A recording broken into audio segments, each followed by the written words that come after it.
Thank you for joining us. I am Marie-Claire Williams. Our top story, vendors at the Oistins fish market have taken government to task over recent closures and incomplete refurbishments at the facility. Many of them complained that the works have cost hundreds of dollars in revenue.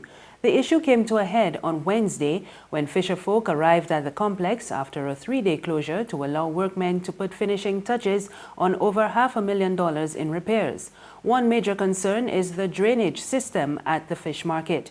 Workers were left standing in high stagnant water as they washed, cleaned and cut their fish. The vendors were asked to share stalls with fellow hawkers for about 3 months as extensive work was done. Rion Cornelius is the manager of Empire Building and Construction, the company contracted to do the repairs. He says the official reopening, which was scheduled for Wednesday, was reportedly postponed because a plaque had not been completed.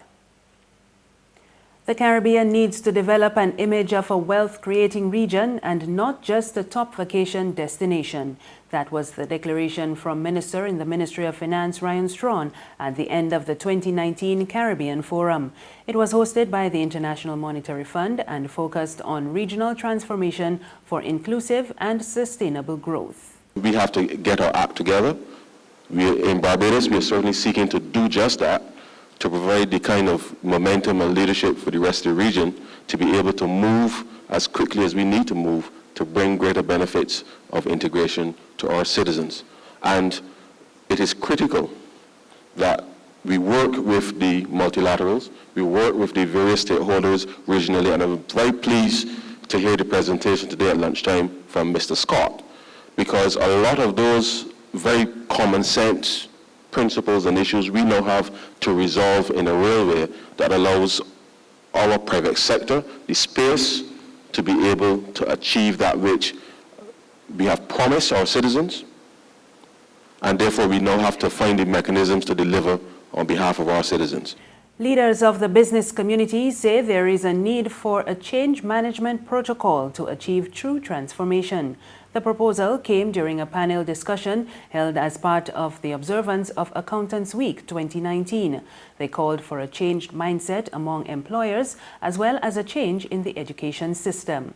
President of the Barbados Chamber of Commerce and Industry, Tricia Tannis, also called for an improved business environment. Change management is critical.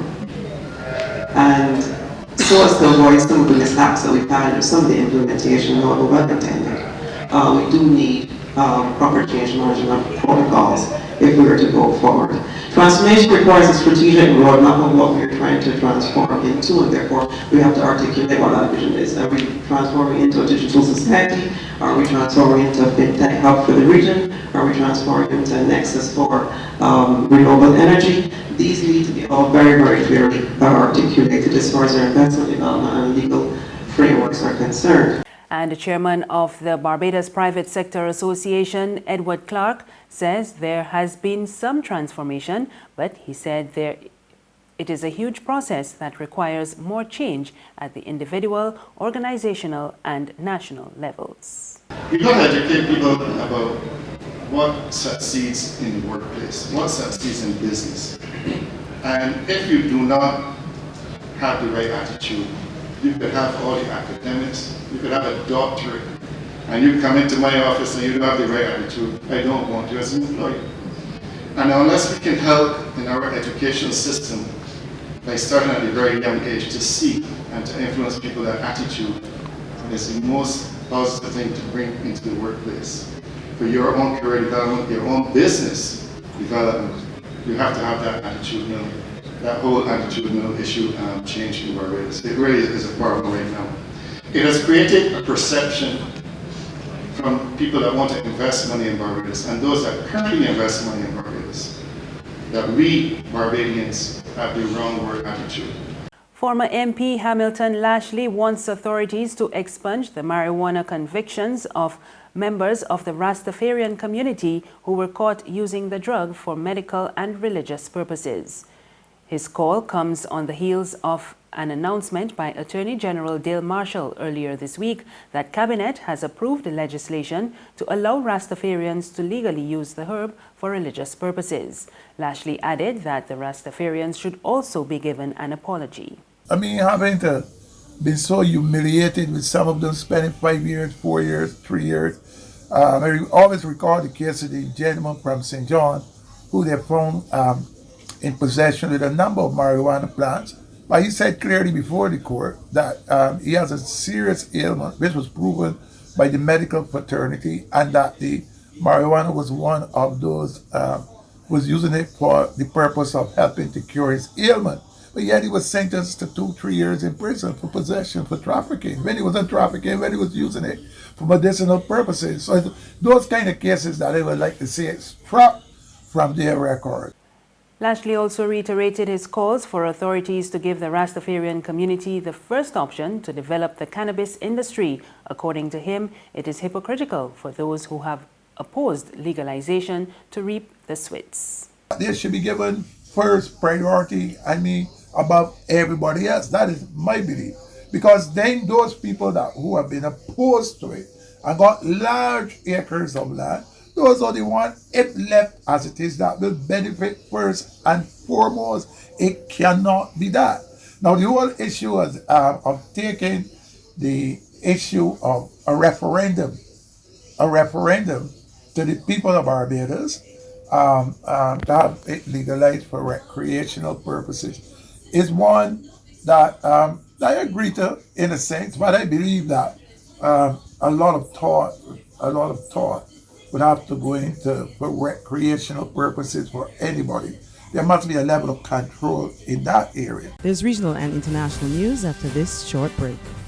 It's Festive Friday at the Bridgetown Night Market at Pelican Craft Center. Kick off the weekend this Friday from 4 p.m. to midnight with loads of food, drinks, and entertainment. Get ready for Crop Over with the Rhythm Roots Street Parade. Party like it's Kadooman Day on the street around Pelican Village with costume reveler, music, and more. It's Festive Friday. It's Festive Friday at the Bridgetown Night Market at Pelican Village Center from 4 p.m. to midnight. Admission free.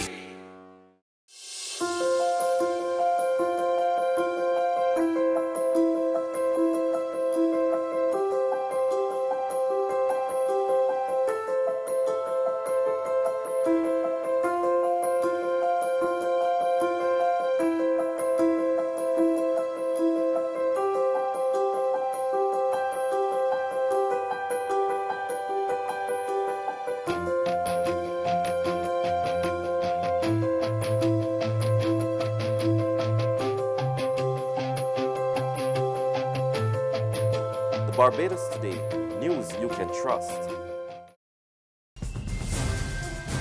Thank you for staying with us. We're back with news from the region. Trinidad's Police Commissioner Gary Griffith is warning that people who make threats against their political opponents in the run-up to elections could find themselves in trouble with the law. We get more in this report from TTT Live Online. On the issue of social media threats, Commissioner Griffith said he will not condone it, especially during the election campaign. He said within the last 24 hours, he received 2 reports on posts via social media. I am not going to condone in any form or fashion any individual or organization that may cause fear, undue panic, or make any threatening language or try to incite violence in any form or fashion during this election campaign. That individual will be brought in for questioning. Nobody feels that you have a divine right to say what you want, do what you want, because that is your democratic right. This is not a banana republic. No one has the right to say and do what they want that can affect the rights and the safety and security of citizens. Definitely not on my watch. The Commissioner also touched on the safety and security of those who attend political meetings. He said he has asked all relevant political parties to alert him whenever a meeting is being held to ensure that there is a police presence at the location. On the international scene, British Prime Minister Boris Johnson tried to fire up supporters with a Brexit rallying cry after the first day of his election campaign was marred by a ministerial resignation, a gaffe about a deadly tower blaze, and a doctored video advert. We get more in this Reuters report. Boris Johnson's election campaign, spoiler alert, it's all about Brexit, got off to a rocky start. Among the own goals by Team Conservative, a resignation, a gaffe about the victims of a deadly fire, and the doctoring of a video of an opponent. It all started formally enough. An audience with Queen Elizabeth marked the official start of campaigning. Johnson called the snap December 12th election to break the deadlock over leaving the European Union. And that is our mission. If I come back here with a working majority in Parliament, then I will get Parliament working again for you. On day one of the new Parliament in December, we will start getting our deal through so we can get Brexit done in January and unleash this country's potential. But within an hour of leaving the palace, Johnson accepted the resignation of his Minister for Wales, Alan Cairns. An aide allegedly sabotaged a rape trial, and Cairns is accused of lying about how much he knew. On Tuesday, Conservative lawmaker and arch-Brexiteer Jacob Rees-Mogg had to apologise for remarks about the victims of the Grenfell Tower fire, which killed 71 people. He suggested they should have used common sense to ignore firefighters' instructions and get out of the burning building. That's news, but for the very latest, visit our website at www.barbadostoday.bb. You can also subscribe to our e-paper, email updates, and like us on Facebook, and sign up for breaking news alerts via WhatsApp. We're also on Izumi Media in bus terminals and Screenplay at supermarkets and gas stations near you. You can also find us on Mix 96.9 FM and Capital Media HD 99.3 FM. I am Marie Claire Williams. Good morning.